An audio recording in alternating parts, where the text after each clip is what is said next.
हाय दोस्तों, स्टडी ज्ञान दर्शन में आपका स्वागत है। आज क्लास टेंथ काव्य करेंगे हम। क्षितिज भाग 2 देव। देव के जो हैं वो कवित का इसमें सवया है और कवित है। तो पहले हम इसका शब्दार्थ करेंगे और इसके बाद इसका पूरा अर्थ करेंगे। इसमें है पैनी। पैनी का अर्थ मैं बता देती हूँ, हर एक का अर्थ बताऊँगी। पैनी का अर्थ होता है पैरों में। इसके बाद है इसमें नुपुर। नुपुर का मतलब होता है पाजेब। नुपुर है इसमें, देखिए मैं बता देती हूँ। इसमें नुपुर होता है, यहाँ पे नुपुर है। नुपुर का मतलब पाजेब। पाजेब का अर्थ होता है पैजनी, जो पैर में पहनती है ना माँ लोग या औरतें। और इसके बाद मंजू। मंजू का अर्थ होता है सुंदर। यहाँ मंजू मतलब सुंदर। कटी मतलब कमर। ये कटी का मतलब होता है कमर। और किंकिन घुंघरुओं की आवाज़। किंकिन मतलब जो कमर में कृष्ण भगवान पहनते थे ना, कमर करदनी, जब छोटे थे तो उसको किंकिनी का अर्थ होता है घुंघरुओं की आवाज़। धुनी मतलब ध्वनि, साउंड। मधुराई मतलब मधुरता। इसके बाद है सावरे मतलब सावला रंग। यहाँ सावरे का मतलब सावला रंग, थोड़ा ब्लैक रंग। और लसय सुशोभित होना। लसय का अर्थ होता है यहाँ लसय सुशोभित होना, सुंदर दिखना। पट का अर्थ है वस्त्र, कपड़ा। पीत पीला। इसके बाद है हीय। हीय का अर्थ होता है हृदय, हृदय। हुलसे जो होता है आनंदित हो। हुलसे का अर्थ होता है आनंदित होना। इसके बाद है बनमाल। बनमाल जो होता है वो माला होती है, एक प्रकार का जो जंगली फूल होता है उससे बनाई गई माला होती है। सुहाई। सुहाई जो है सुशोभित होना। सुहाई यहाँ पे है सुहाई। सुहाई सुशोभित होती है। किरीट मतलब मुकुट होता है। किरीट का अर्थ होता है मुकुट।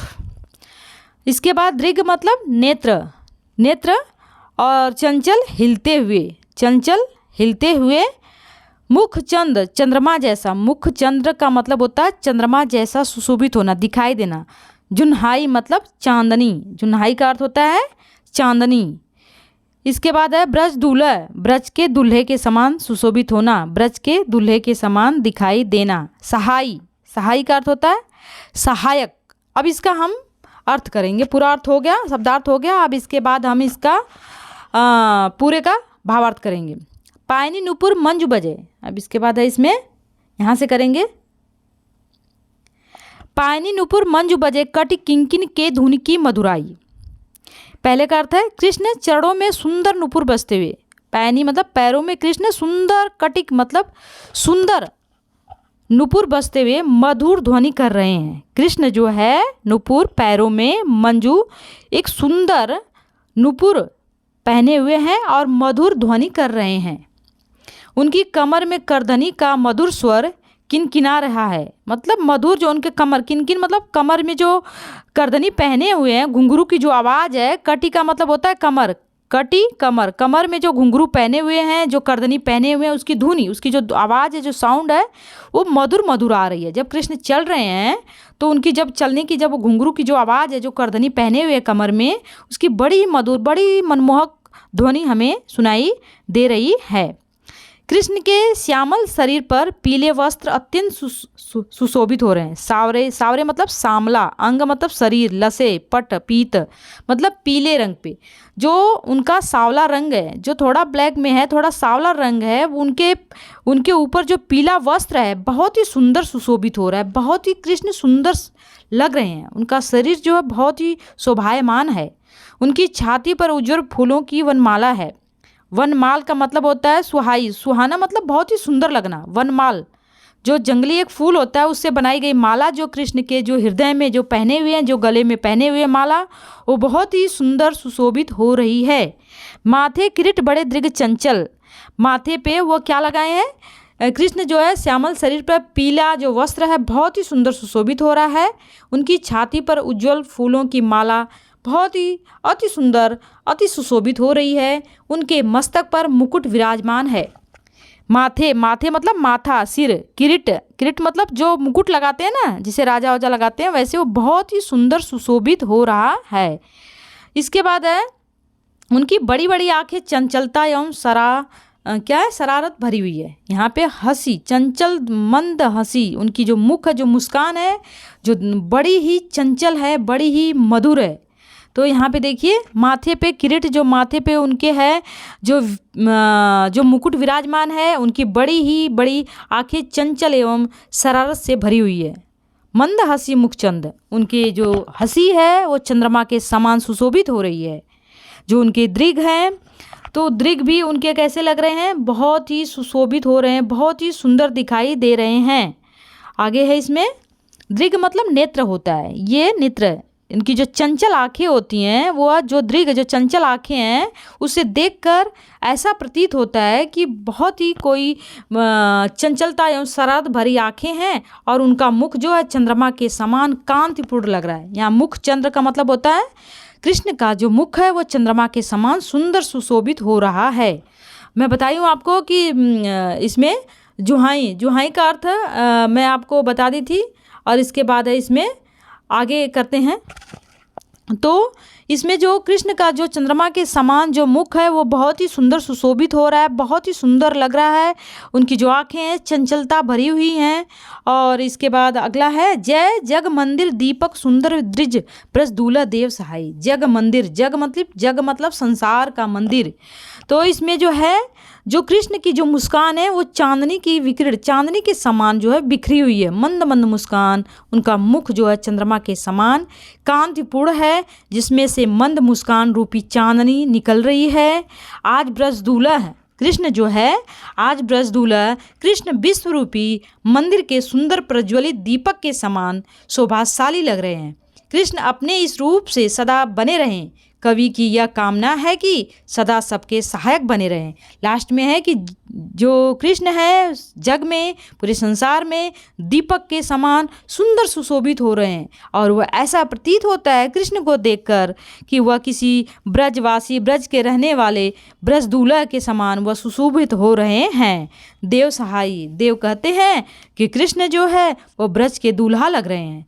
कृष्ण के ऊपर पीला रंग है, कृष्ण के कमर में करधनी है, इसके बाद शरीर पे पीला वस्त्र धारण किए हुए हैं, जो हृदय में, जो गले में वनों की सुंदर माला सुशोभित हो रही है, माथे पे सुंदर मुकुट लगा हुआ है, आंखें उनकी चंचल है, मंद हंसी जो है चंद्रमा के समान सुशोभित हो रही है। और जग में जो जग रूपी मंदिर है उसमें दीपक के समान सुंदर सुशोभित हो रहे हैं कृष्ण।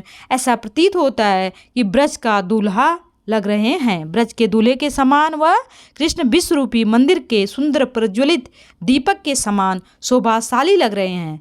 कृष्ण अपने इस रूप में सदा बने रहें, कवि की यही कामना है। देव कहते हैं कृष्ण की यही रूप जो है सदा बना रहे, यही कवि की कामना है। वे सबके सहायक बने रहें, सबका सदा सहयोग करते रहें। कौन? कृष्ण। तो ये आपका हो गया। जो कृष्ण के चरणों में सुंदर नूपुर बजते हुए सुशोभित हो रहा है, ध्वनियाँ निकल रही हैं, कमर में करधनी है, मधुर मधुर किन किन की आवाज़ आ रही है।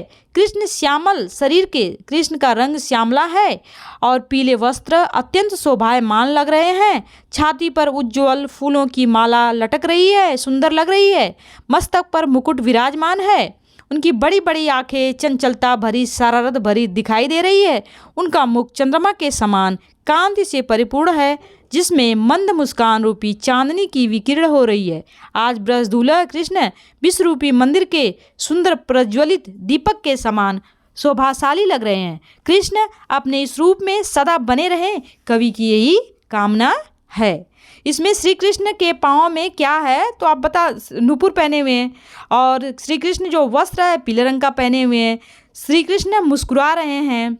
श्री कृष्ण ब्रज के दूल्हे के समान लग रहे हैं और सर पे मुकुट पहने हुए हैं। ये पूरा आपका अर्थ हो गया। अब इसके बाद हम करेंगे कवित का अर्थ करेंगे। डार द्रुम पलना बिछौना, पहले हम शब्दार्थ करेंगे। डार द्रुम का अर्थ होता है पेड़ की डाल। डार द्रुम पेड़ की डाल। पलना का मतलब होता है पालना, जैसे बच्चों को झूला में झुलाते हैं ना, पालना, उसको पालना बोलते हैं, झूला। और इसके बाद बिछौना मतलब बिस्तर होता है। बिछौना का अर्थ होता है बिस्तर। नौ पल्लव मतलब नए नए पत्ते से बना हुआ एक झूला। झिंगोला मतलब फूलों का झबला। झिंगोला का अर्थ होता है फूलों का कपड़ा एक बना हुआ है जिससे, जो कि वह पहने हुए हैं। हाँ, आगे है सोहे मतलब सुशोभित होना, सुंदर लगना। तन मतलब शरीर, और छवि मतलब सुंदर, छवि का अर्थ होता है सुंदर। के की मतलब मोर, यहाँ पे दिया है के की का अर्थ होता है मोर। कीर मतलब तोता, ये कीर का अर्थ होता है तोता। इसके बाद है बतरावे मतलब बातें करना, बतरावे मतलब बात करना, बातचीत करना। हाल बांटना, हाल चाल बांटना। कोकिल का अर्थ होता है कोयल। इसके बाद हलावे मतलब हिलाना, हलावे का अर्थ होता है हिलाना। हुलसावे मतलब प्रसन्न करना, खुशहाल करना। करतारी दे हाथ, करतारी का अर्थ होता है तालियां बजाना। कर का मतलब हाथ होता है, और हाथों से जब दोनों हाथ बजाएंगे तो तालियां बजती हैं। पूरित भरा हुआ, पूरित का अर्थ होता है भरा हुआ, कोई चीज़ भरी हुई है। पराग फूल। इसके बाद उतारो करे राई नोन मतलब बच्चे की नज़र उतारे, उतारो करे राई नौन का मतलब होता है जब बच्चे नज़र लग जाती है बच्चों को, तो माताएं जो है सरसों लेकर, मिर्च लेकर बच्चे को 5 बार ऐसे ऐसे उसके ऊपर से घुमाती हैं ताकि उसकी नज़र उतर जाए। इसके बाद है इसमें कंज कली, कमल की कली। कंज कली का अर्थ होता है कमल की कली। आगे है इसमें लतान मतलब लताओं, लतान का मतलब लता जो होते हैं ना, जैसे मनी प्लांट या और बाकी लताएं होती हैं जो ऊपर ऊपर चढ़ती जाती हैं, उसको लता बोलते हैं। साड़ी मतलब साड़ी, साड़ी मतलब जो माँ साड़ियाँ पहनती है ना घर में, उसको बोलते हैं। मदन, मदन कहा गया है कामदेव, कामदेव जो हैं उनको कहा गया है महिप, महिप राजा को कहते हैं। और ताही मतलब उसे, ताही का अर्थ होता है उसे।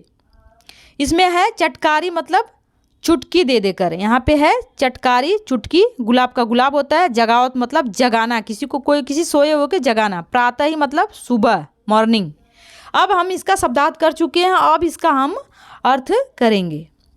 इसका अर्थ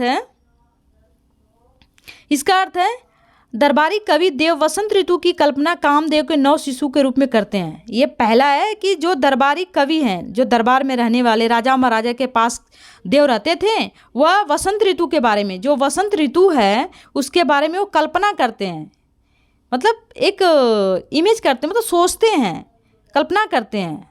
तो कि कामदेव के नव शिशु के रूप में करते हैं। कहते हैं कि कामदेव हैं और वो शिशु हैं, छोटे बालक के रूप में हैं।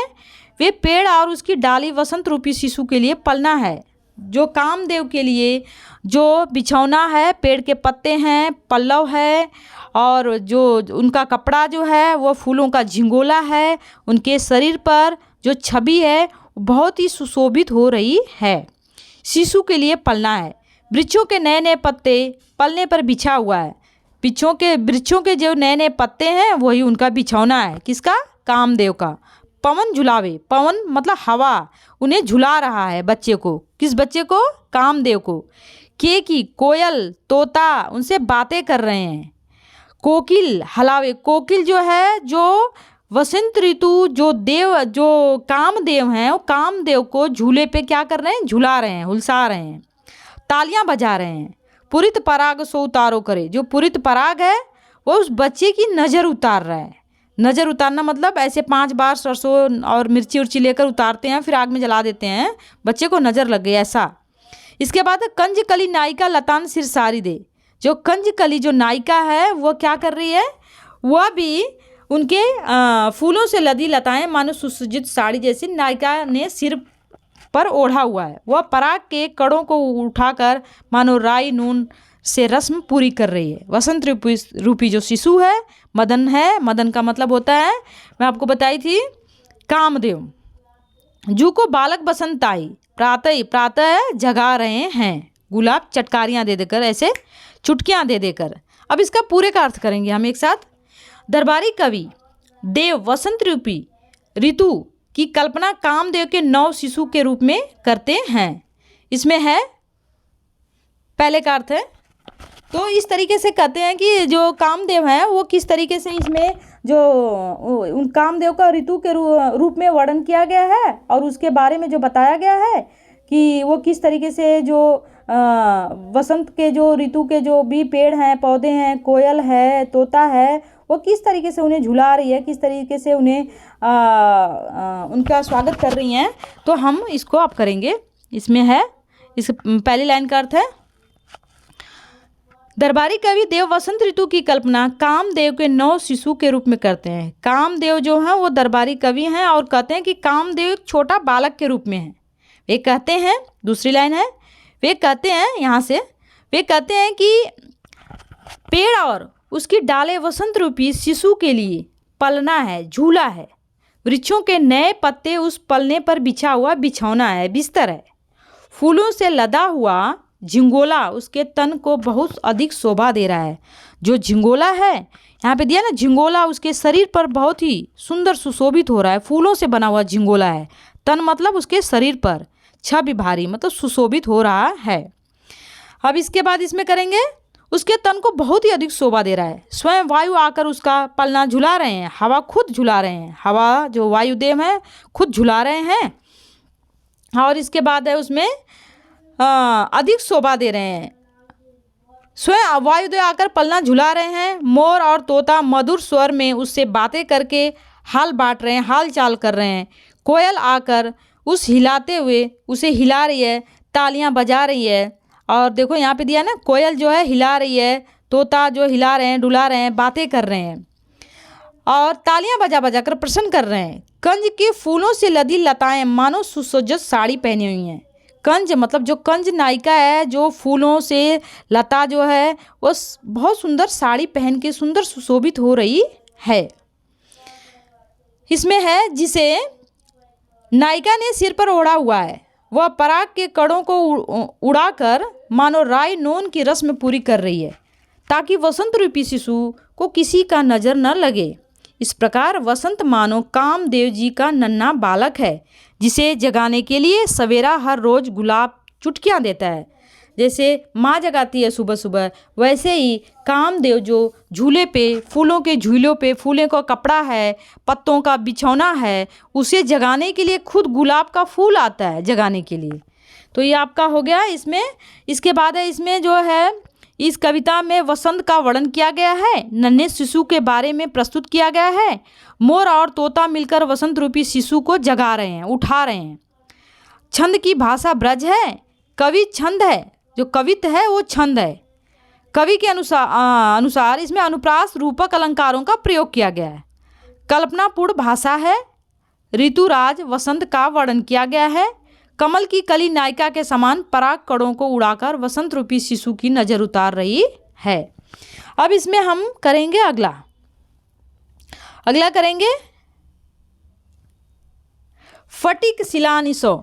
फटिक शिलानी इसमें जो है, फटिक शिलानी सौ सुधार्यो सुधा मंदिर उद्दधि। इसमें फटिक का अर्थ होता है स्फटिक, बिल्लौरी पत्थर का एकदम श्वेत पारदर्शी पत्थर होता है, एकदम सफ़ेद होता है। फटिक का मतलब होता है एक पत्थर जो बहुत ही सफ़ेद होता है और एकदम इस पार से उस पार दिखाई देता है। शिलानी मतलब शिलाओं पर, यहाँ शिलानी मतलब शिला, बड़ी बड़ी शिलाएं पत्थरों की होती है ना। सुधार्यो मतलब सवारा बनाया, सुधार्यो मतलब सवारा बनाया हुआ, मतलब किसी चीज़ को बनाना। सुधा का अर्थ होता है, यहाँ सुधा है अमृत होता है। उदधि मतलब समुद्र, उदधि जो है वो समुद्र को कहते हैं। दधि मतलब दही, दधि का अर्थ होता है दही, जो खाते हैं हम दही। उमगे मतलब उमड़े हुए। इसके बाद है लौ का अर्थ होता है तक, यहाँ लौ तक।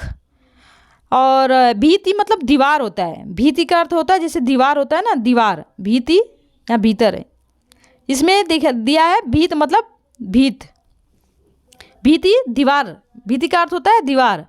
फेन मतलब झाग होता है, फेन जो होता है वह झाग होता है, जैसे समुद्र की झाग आती है ना। फर्श बंद, फर्श के रूप में बना हुआ, फर्श बंद मतलब फर्श के रूप में, जो फर्श होता है नीचे का उससे बना हुआ। तरुणी मतलब जवान स्त्री, तरुणी का अर्थ होता है जवान स्त्री। तामे उसमें, तामे का अर्थ होता है उसमें। इसके बाद है तामे उसमें ठाड़ी, ठाड़ी का अर्थ होता है खड़ा होना, तामे मतलब उसमें। और झिलमिला होती जगमगा रही है, झिलमिलाना का मतलब जगमगाना, चमकना। और ज्योति मतलब प्रकाश होता है, ज्योति का अर्थ होता है प्रकाश, उजाला। मल्लिका बेले की जीत का एक सफ़ेद फूल, मल्लिका मतलब एक फूल होता है सफ़ेद कलर का, उसको बोलते हैं। इसके बाद है इसमें मकरंद फूलों का रस, मकरंद का अर्थ होता है फूलों का रस। आरसी दर्पण, आरसी का अर्थ होता है दर्पण, शीशा, मिरर। अंबर आकाश, अंबर का अर्थ होता है आकाश। शोभा मतलब ज्योति होता है, ये बता दी। आभा, आभा मतलब ज्योति। और इसके बाद है प्रकाश, प्रकाश, आभा को ही ज्योति प्रकाश बोलते हैं। उजारी मतलब उजला हुआ, उजला, सफ़ेद। प्रतिबिंब, प्रतिबिंब का अर्थ होता है परछाई। सो मतलब सात, चंद मतलब चांद, ये तो पता ही है आपको। अब हम इसका अर्थ करेंगे। अर्थ हो गया, शब्दार्थ हो गया, अब इसका हम भावार्थ करेंगे, व्याख्या करेंगे। इसमें है, कवि कहता है चांदनी रात बहुत उज्जवल और शोभायमान है। कवि कहता है पहली लाइन में कि चांदनी रात बहुत ही सुंदर है, बहुत ही उज्जवल है, बहुत ही सुशोभित हो रही है, सुंदर सुशोभित हो रही है। आकाश की ओर देखकर ऐसा लगता है मानो स्फटिक की उजली चमकदार शिला एक चांदनी के महल बना हुआ है। जब हम आकाश में देखते हैं तो ऐसा प्रतीत होता है कि आकाश में एक सफ़ेद सफ़ेद चमकदार एक शिलाओं का एक महल बना हुआ है। उसमें श्वेत दही के समुद्र के समान चांदनी शोभा दे रही है। उसमें जो है वो सफ़ेद दही के समान सुंदर, आकाश में एक सुंदर महल दिखाई दे रहा है, जो बिल्कुल एक अंदर से बाहर और बाहर से अंदर तक जो पूरा सुंदर दृश्य है वह दिखाई दे रहा है। इसके बाद है महल में बाहर से भीतर तक कोई दीवार नहीं दिखाई देती। इसका अर्थ है महल पारदर्शी है, मंदिर के आंगन में दूध की झाग के समान चांदनी फैली हुई है। जो सुंदर महल आकाश में दिखाई दे रहा है वो सफ़ेद, फेन का अर्थ होता है सफ़ेद, एकदम झाग भरा हुआ। आंगन मतलब बरामदा, एकदम सुंदर फर्श जो है सफ़ेद झाग से बना हुआ है। तारा सी तरुणी तामे ठाड़ी झिलमिल होती, इसमें है आगे है मंदिर के आंगन में दूध जैसा झाग जैसा दिखाई दे रहा है। आकाश में चांदनी में विशाल फर्श बना हुआ है। उस फर्श पर खड़ी राधा की सजी धजी सखियाँ अपने सौंदर्य से जगमगा रही हैं। इसमें दिया है तारा सी तरुणी, तारा सी तरुणी का मतलब राधा की जो सखियाँ हैं वो सुंदर हैं, ठाड़ी मतलब खड़ी हैं, झिलमिला रही हैं, सुंदर सुंदर वस्त्र पहनकर मोतियों के समान, ज्योति के समान सुंदर सुंदर सुशोभित हो रही हैं। सुंदर शोभायमान है, सौंदर्य से जगमगा रही हैं। उनकी मोतियों की माला से निकलने वाली चमक मलिका के मकरंद सी मनमोहक है। जो राधा की सखियां हैं, जो मलिका की जो मोतियों की माला पहनी हुई है, मोतियों की जो माला से इतनी चमक निकल रही है कि वो जगमगा रहा है, पूरा फर्श पूरा आकाश जगमगा रहा है। उनकी मोतियों की माला से निकलने वाली चमक मकरंद के समान मन को मोहक प्रतीत हो रही है। शुभ चांदनी के कारण आकाश का दर्पण की तरफ साफ स्वच्छ उज्ज्वल दिखाई दे रहा है। जो आकाश है वो बिल्कुल साफ है, बिल्कुल स्वच्छ है, बिल्कुल मकरंद के समान, एकदम सुंदर दर्पण के समान। आरसी का अर्थ होता है दर्पण, शीशा, मिरर के जैसा एकदम सुंदर प्रतीत हो रहा है। उसमें सुशोभित राधिका ज्योतिपुंज के समान उज्ज्वल प्रतीत हो रही है। राधिका, राधा, राधा जो है वो एकदम शीशे के समान सुंदर सुशोभित होने वाला जो महल, जो आकाश में चांदनी के समान चमक रहा है महल, उस महल में राधा खड़ी है और राधा की सखियाँ खूब सुंदर वस्त्र पहनकर खड़ी हैं और उनकी सखियों के जो मोतियों की जो माला है उसकी चमक जो है इतना ज़्यादा मनमोहक है, इतना ज़्यादा जगमगा रही है कि उसकी चमक मलिका के मकरंद सी मनमोहक प्रतीत हो रही है।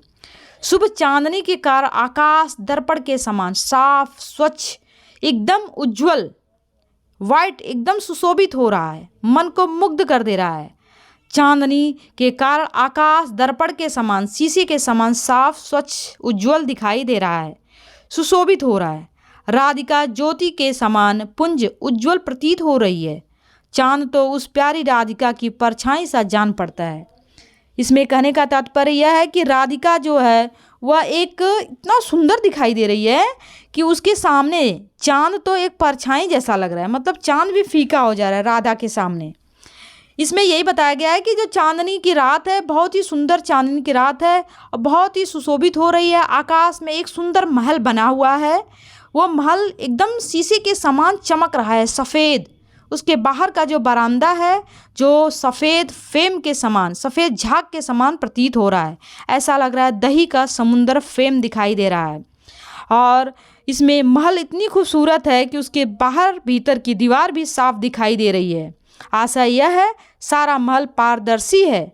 मंदिर के आंगन में दूध की झाग के समान चांदनी का विशाल फर्श बना हुआ है। उस फर्श पे राधा की सखियां खड़ी है, सज धज कर, सुंदर वस्त्र पहनकर, जगमगा रही हैं। मोतियों की माला से निकलने वाली चमक मकरंद के समान मन को मुग्ध कर देती है और राधा उसी में ऐसी प्रतीत होती हैं, उज्ज्वल प्रतीत हो रही हैं। उनके सामने जो चांद है वो अभी परछाई जैसा प्रतीत होता है। ये चांदनी रात का उज्ज्वल का वर्णन, चांदनी रात की उज्ज्वलता का वर्णन किया गया है इसमें। पूनम की चांदनी उज्ज्वलता को सुधा मंदिर के समान लग रही है। चंद्रमा प्यारी राधिका की परछाई के समान प्रतीत हो रहा है। कवित घनाक्षरी है, शिलानी सौ सुद्रयो सुधा। अब इसके बाद हम इसको कर चुके हैं। इसके बाद हम क्वेश्चन आंसर करेंगे। अब इसके क्वेश्चन आंसर, कवि ने श्री ब्रजदुल्हा किसके लिए प्रयुक्त किया है और उन्हें संसार रूपी मंदिर का दीपक क्यों कहा है? इसमें है उत्तर, कवि देव ने श्री ब्रजदुल्हा शब्द का प्रयोग श्री कृष्ण के लिए किया है। श्री कृष्ण को संसार रूपी मंदिर का दीपक कहा गया है क्योंकि जिस प्रकार मंदिर का दीपक मंदिर में उजाला फैलाता है, ठीक उसी प्रकार श्री कृष्ण संसार रूपी मंदिर में पूरे संसार को प्रकाश फैलाते हैं। लोगों में आस्था है, विश्वास है, सदैव प्रकाशमान रहते हैं। अपने इस प्रकाश से वह संसार में व्याप्त अज्ञान रूपी अंधकार को कृष्ण दूर करते हैं। अगर सच्चे भक्त होते हैं और कृष्ण को याद करते हैं तो उनके सारे दुखों को कृष्ण जो है हर लेते हैं। प्रश्न 2, पहले सवये में से उन पंक्तियों को छाट कर लिखिए जिनमें अनुप्रास रूपक अलंकार का प्रयोग किया गया है। इसमें है उत्तर, अनुप्रास अलंकार कटि किंकिन के पट पीत, ये अनुप्रास अलंकार है। यहाँ पे देखिए क, फिर यहाँ पे क, यहाँ क, मतलब एक ही व्यंजन जो है उसकी आवृत्ति कई बार हुई है। जब लगातार कई बार एक ही व्यंजन आ जाए तो आप समझ लेना कि वहाँ अनुप्रास अलंकार अवश्य होगा। यहाँ पे भी दिया है प और फिर प। यहाँ पे कई बार अगर लगातार अगर व्यंजन की आवृत्तियाँ हो रही हैं तो उसमें अनुप्रास अलंकार होता है। यहाँ रूपक है, रूपक अलंकार में जग मंदिर दीपक मुख चंद, यहाँ पे जो रूपक अलंकार है यह जग मंदिर दीपक मुख चंद के समान सुशोभित हो रहा है। इसके बाद है इसमें प्रश्न 3 करेंगे। निम्नलिखित पंक्तियों का काव्य सुंदर स्पष्ट कीजिए। पायनी नुपुर मंजू बजे कटि किंकिन के धुनि की मधुराई, सावरे अंग लसे पटपीत हिये हुलसे बनमाल सुहाई। इसका उत्तर करेंगे हम। इसका उत्तर है अनुप्रास अलंकार और रूपक अलंकार सुंदर प्रयोग किया गया। अनुप्रास और रूपक का बहुत ही सुंदर प्रयोग किया गया है, कवि ने किया है। साहित्यिक भाषा ब्रज भाषा का प्रयोग किया गया है। पहले के कवि ब्रज भाषा का ज़्यादा प्रयोग करते थे, ब्रज भाषा का, अवधि भाषा का, लेकिन इसमें देव ने ब्रज भाषा का प्रयोग किया है। यह बात आपको मालूम होनी चाहिए, ब्रज भाषा का प्रयोग किया गया है। कवि ने देव ने श्री कृष्ण की स्तुति करने के साथ साथ उनके रूप, सौंदर्य और उनके पहनावे का भी अति मनोहारी वर्णन किया है। कृष्ण क्या पहनते हैं, कैसा पहनते हैं, उसका भी, उनके सुंदर रूप का भी वर्णन कवि ने किया है। मनोहारी वर्णन किया है, बहुत ही खूबसूरत वर्णन किया है कृष्ण की सुंदरता का, कृष्ण के वस्त्रों का, कृष्ण के मुकुट का। और इसमें वात्सल्य रस का प्रयोग किया गया। वात्सल्य का मतलब जहाँ माँ और बेटे का प्यार होता है वहाँ वात्सल्य रस झलकता है। 4 प्रश्न 4 करेंगे हम। दूसरे कविता के आधार पर स्पष्ट करें कि ऋतुराज वसंत के बाल रूप का वर्णन परंपरागत वसंत वर्णन से किस प्रकार अलग है। मतलब कि इसमें तो ऋतु के माध्यम से कामदेव का जो है उनका कपड़ा, फूलों का झबला है, बिस्तर भी, पेड़ों की पत्तियां हैं, सारे मतलब पक्षी हैं, तो लेकिन वह नेचर है, प्रकृति से वो वर्णन है। लेकिन सच में असल जीवन में, हमारे जीवन में बच्चे का किस तरीके से स्वागत करते हैं, कैसा वस्त्र उसको पहनाते हैं, इसमें देखते हैं। उत्तर है कवि देव के ऋतु वसंत के बाल रूप का यहाँ वसंत को छोटे बच्चे के रूप में चित्रित किया गया है। बच्चा एकदम, जो वसंत ऋतु है एकदम छोटे के समान है, जिसे पवन, तोता, मोर, पेड़, कमल की कली आदि अपना साथ देकर खिलौने के रूप में प्रस्तुत कर रहे हैं। परंपरा से हटकर परंपरागत वसंत के आगमन पर दूसरे कवियों ने प्राकृतिक सौंदर्य का वर्णन अधिक किया है। जबकि कवि देव ने वसंत बालक का रूप देकर उसका चित्रण किया है। कवि देव का वसंत कामरूप की जगह माधुर्य रूप है। इसमें कवि ने वसंत रूपी बालक के रूप में किस तरीके से प्रकृति उनको सजा रही है, खिला रही है, उनको झूला रही है, इसका वर्णन किया गया है।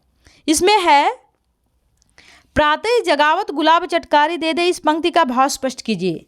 प्रातः मतलब सुबह, मॉर्निंग, जगावत मतलब जगाना, उठाना किसी को, गुलाब फूल होता है, चटकारी मतलब ऐसे एक उंगली और अंगूठे को जब मिलाते हैं तो ऐसे आवाज़ आती है, उसको बोलते हैं। इस पंक्ति का भाव स्पष्ट करना है, बताना है। इसमें है उत्तर, उपयुक्त पंक्ति का भाव यह है कि वसंत ऋतु के आने पर गुलाब भी अपने पूर्ण यौवन को प्राप्त कर लेते हैं और प्रातः काल में आसपास के क्षेत्र को अपनी सुगंध से महकाते हैं। ऐसा लग रहा है जैसे गुलाब अपनी सुगंध के माध्यम से वसंत रूपी बालक को जगा रहा है। इसमें ये बताने की कोशिश की जा रही है कि जो वसंत रूपी बालक है, जो पेड़ों की डालियों पे झूला बन के झूल रहा है, जिससे बातें तोता और मोर कर रहे हैं, और उन्हीं को जगाने का काम सुबह सुबह वसंत रूपी बालक को जगाने का काम कौन करता है? गुलाब का फूल करता है, सुगंध करता है। मतलब सुगंध आती है गुलाब का और बालक जो है वह वसंत रूपी बालक जो है जाग जाता है। नेचर के बारे में, नेचर को कवि ने कल्पना के माध्यम से लिखा है और उसे प्रस्तुत किया है। चांदनी रात की सुंदरता को कवि ने किन किन रूपों में देखा है? चांदनी, जब चांदनी रात होती है, आपको पता है चांदनी रात जो होती है बहुत ही खूबसूरत होती है और चांदनी रात में हमें बहुत अच्छा लगता है। तो चांदनी रात जो है वो सुंदर कवि ने निम्नलिखित रूपों में देखा है। पहला है, स्वच्छ निर्मल दर्पण के समान, शीशे के समान चांदनी रात जो है आकाश में दिखाई दे रहा है। ऐसी फर्श जिस पर दूध का झाग ही झाग दिखाई दे रहा है। जो आकाश में जो महल बना हुआ है वह झाग के समान, शीशी के समान चमकता हुआ दिखाई दे रहा है। जो उसका फर्श है, महल का जो फर्श बना हुआ है वह दूध के झाग के समान प्रतीत हो रहा है। सफ़ेद दही के समान उमड़े समुद्र का फेम जैसा दिखाई दे रहा है। आकाश में फैले पारदर्शी शिलाओं की चांदनी के रूप में दिखाई दे रहा है। मतलब आकाश में एक महल है, महल की सुंदरता कैसी है? एकदम सफ़ेद सुंदर पारदर्शी है। उसी को कवि अपने माध्यम से बताता है। प्यारी राधिका को प्रतिबिंब सो लगत चंद, इस पंक्ति का भाव स्पष्ट करते हुए बताइए कि इसमें कौन सा अलंकार है? प्यारी राधिका को प्रतिबिंब सो लागत चंद, इसका हम करेंगे उत्तर है, प्रस्तुत पंक्ति का भाव यह है कि चांदनी रात में आसमान स्वच्छ साफ दर्पण के शीशे के समान दिखाई दे रहा है। स्वच्छ आसमान रूपी दर्पण में चमकता चंद्रमा धरती पर खड़ी राधा का प्रतिबिंब प्रतीत हो रहा है। यहाँ चंद्रमा की तुलना राधा के प्रतिबिंब से की गई है। उपमान को निम्न, उपमेय को उच्च बताया गया, अतः यहाँ पर व्यतिरेक अलंकार होगा, क्योंकि यहाँ पर चंद्रमा की तुलना किससे की गई है? राधा से की गई है, राधा के प्रतिबिंब से की गई है। इसीलिए यहाँ पे उपमान को निम्न और उपमेय को उच्च बताया गया है। इसी की वजह से यहाँ व्यतिरेक अलंकार होगा, क्योंकि राधा इसमें क्या है? श्रेष्ठ है, सुंदर है चंद्रमा से। तीसरे कविता के आधार पर बताएं कि कवि ने चांदनी रात की उज्ज्वलता का वर्णन करने के लिए किन किन उपमानों का प्रयोग किया है? उत्तर है, चांदनी रात की उज्ज्वलता का वर्णन करने के लिए कवि ने निम्नलिखित उपमानों का प्रयोग किया है। एक तो दूध का फेन, मतलब जब हम तुरंत गाय का दूध निकालते हैं तो बहुत झाग भरा होता है, कभी आप देखिएगा, बहुत अच्छा लगता है, एकदम सफ़ेद सफ़ेद झाग के समान। दूध, मंदिर, दही एकदम उमड़ता हुआ फेम, समुद्र के फेम जैसा, उदादी दही स्फटिक शिला जैसा प्रतीत हो रहा है, सुंदर सुशोभित हो रहा है। इसमें हम अगला करेंगे, पठित कविताओं के आधार पर कवि देव की काव्यगत विशेषताएं बताइए। इसमें है काव्यगत विशेषताएं जो हैं इस प्रकार हैं। इसमें है भाव सौंदर्य है। देव रीतिकालीन रसिक व श्रृंगारी कवि हैं। उनके काव्य का प्रमुख विषय प्रेम है। प्रकृति के वर्णन में सिद्धहस्त देव ने नवीन कल्पना एवं मौलिकता का समावेश किया है। प्रकृति के सौंदर्य का मनोहारी चित्रण किया है। कहने का तात्पर्य है कि इस काव्य में प्रेम का, श्रृंगार का, प्रकृति का सिद्धहस्त कवि हैं देव। नवीन कल्पना के मौलिक समावेश किया है इन्होंने। प्रकृति का सुंदर मनोहारी चित्रण किया है, नेचर का सुंदर चित्रण किया है देव ने। और इसमें शिल्पगत सौंदर्य, कवि देव की शिल्पगत विशेषताएं हैं। कवि देव ने अनुप्रास, रूपक, उपमा, अलंकारों का सुंदर प्रयोग किया है। देव की कविताओं में माधुर्य गुण प्रधान है। देव के कवित सवैया छंद का प्रयोग किया है इन्होंने। और इसके बाद इनकी मधुर भाषा ब्रज भाषा है। मानवीयकरण अलंकार का भी प्रयोग किया गया है। मानवीयकरण अलंकार का अर्थ होता है प्रकृति के माध्यम से किसी मनुष्य का के माध्यम से उसका वर्णन करना। जैसे कोई मनुष्य है, उसे जैसे वसंत रूपी बालक या फिर जो कामदेव हैं उन्हें वसंत रूपी बालक के रूप में इसमें दिखाया गया है। तो ये सभी इनकी भाषा जो है ब्रज है। एग्जाम में पूछ देता है कि इसमें कौन सी भाषा है, तो बहुत दिक्कत होती है। तो इस तरीके से हमें ध्यान देना है कि कौन सी भाषा है, इसमें ब्रज भाषा का प्रयोग किया गया है। अब अंत में मैं एकदम छोटी सी इसकी समरी बोल देती हूँ शॉर्ट करके, ताकि आपको कोई दिक्कत हो तो वो आसानी से समझ में आए। सवैया का मैं बता देती हूँ, पहले वाले का। इसमें दूल्हे के रूप में सुसज्जित कृष्ण के रूप में सौंदर्य का वर्णन किया है। कृष्ण के पाँवों में नूपुर है, पायल है, कमर में घुंघरू बजरई हैं, सांवला शरीर पर पीला वस्त्र बहुत ही सुंदर लग रहा है, गले में वनमाला है, गले में फूलों की माला है, माथे पर उनके सिर पर मुकुट सुशोभित हो रहा है, उनके नेत्र बड़े ही चंचल हैं, मुख पर मंद मंद धीरे धीरे मुस्कान है। इस प्रकार ये संसार रूपी मंदिर में दीपक के समान सुशोभित हो रहे हैं। कौन सुशोभित हो रहा है? श्री कृष्ण। इसके बाद कवित वाले का मैं दोनों कवित का एक साथ बता देती हूँ। पहले कवित में वसंत ऋतु एक बालक की तरह प्रस्तुत किया गया है। उसके लिए प्रकृति ने मानव वृक्ष लताओं का बिछौना बिछा दिया है, बिस्तर बना दिया है। सुमन के गुच्छे मानो उसका झिंगोला है। सुमन का अर्थ होता है फूल। फूलों से बच्चे का कपड़ा बनाया गया है। उसे दुलराने के लिए, उसे प्यार देने के लिए पवन हवा झूला झूला रहा है। कभी मोर, तोता, कोयल उससे बातें कर रहे हैं, गुदगुदा रहे हैं, बातें कर रहे हैं। कंज कली लताएं मानो नायिका की साड़ी पहने हुए लिपट कर वह पराग के रूप में बच्चे की नज़र उतार रही है। कामदेव की इस बालक वसंत को रिझाने के लिए गुलाब जो फूल है वो हर रोज हर सुबह कामदेव शिशु को, बच्चे को उठाने का काम करता है, जगाने का काम करता है। दूसरे कवित में चांदनी के रूप पहले प्रकाश का अत्यंत मनोहर जो है वह चित्रण किया गया है। महल बना है चांदनी रात में, समुद्र का जल दही के समान प्रतीत हो रहा है। ये पूरा पाठ का शब्दार्थ, इसमें व्याख्या, समरी, प्रश्न उत्तर सभी हो गया है। अगर आपको वीडियो पसंद आए तो लाइक शेयर सब्सक्राइब कीजिए, अवश्य कीजिए। और अगला क्लास की जो वीडियो है अगले